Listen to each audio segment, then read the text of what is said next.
Ézéchiel, chapitre 31. La 11e année, le premier jour du 3e mois, la parole de l'Éternel me fut adressée en ces mots. Fils de l'homme, dis à Pharaon, roi d'Égypte, et à sa multitude, à qui ressembles-tu dans ta grandeur? Voici, la Syrie était un cèdre du Liban, ses branches étaient belles, son feuillage était touffu, sa tige élevée, et sa cime s'élançait au milieu d'épais rameaux. Les eaux l'avaient fait croître, l'abîme l'avait fait pousser en hauteur. Des fleuves coulaient autour du lieu où il était planté, et envoyaient leurs canaux à tous les arbres des champs. C'est pourquoi sa tige s'élevait au-dessus de tous les arbres des champs.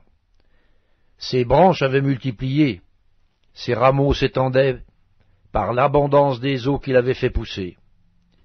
Tous les oiseaux du ciel nichaient dans ses branches. Toutes les bêtes des champs faisaient leurs petits sous ses rameaux, et de nombreuses nations habitaient toutes à son ombre. Il était beau par sa grandeur, par l'étendue de ses branches, car ses racines plongeaient dans des eaux abondantes. Les cèdres du jardin de Dieu ne le surpassaient point. Les cyprès n'égalaient point ses branches, et les platanes n'étaient point comme ses rameaux. Aucun arbre du jardin de Dieu ne lui était comparable en beauté. Je l'avais embelli par la multitude de ses branches, et tous les arbres d'Éden dans le jardin de Dieu lui portaient envie. C'est pourquoi, ainsi parle le Seigneur l'Éternel. Parce qu'il avait une tige élevée, parce qu'il lançait sa cime au milieu d'épais rameaux, et que son cœur était fier de sa hauteur, je l'ai livré entre les mains du héros des nations, qui le traitera selon sa méchanceté. Je l'ai chassé. Des étrangers, les plus violents des peuples, l'ont abattu et rejeté. Ses branches sont tombées dans les montagnes et dans toutes les vallées. Ses rameaux se sont brisés dans tous les ravins du pays.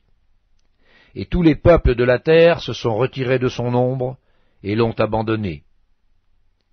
Sur ces débris sont venus se poser tous les oiseaux du ciel, et toutes les bêtes des champs ont fait leur gîte parmi ses rameaux, afin que tous les arbres près des eaux n'élèvent plus leurs tiges, et qu'ils ne lancent plus leurs cimes au milieu d'épais rameaux, afin que tous les chênes arrosés d'eau ne gardent plus leur hauteur.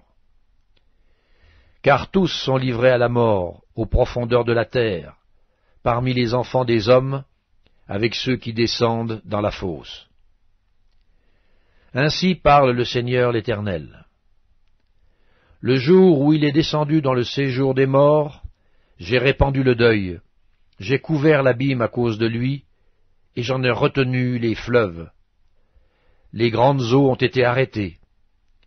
J'ai rendu le Liban triste à cause de lui, et tous les arbres des champs ont été desséchés. Par le bruit de sa chute, j'ai fait trembler les nations, quand je l'ai précipité dans le séjour des morts, avec ceux qui descendent dans la fosse. Tous les arbres d'Éden ont été consolés dans les profondeurs de la terre, les plus beaux et les meilleurs du Liban, tous arrosés par les eaux. Eux aussi sont descendus avec lui dans le séjour des morts, vers ceux qui ont péri par l'épée.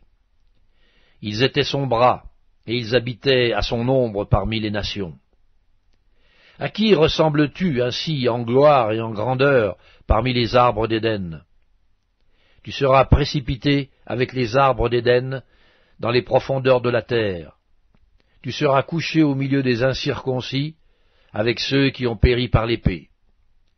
Voilà Pharaon et toute sa multitude, dit le Seigneur l'Éternel.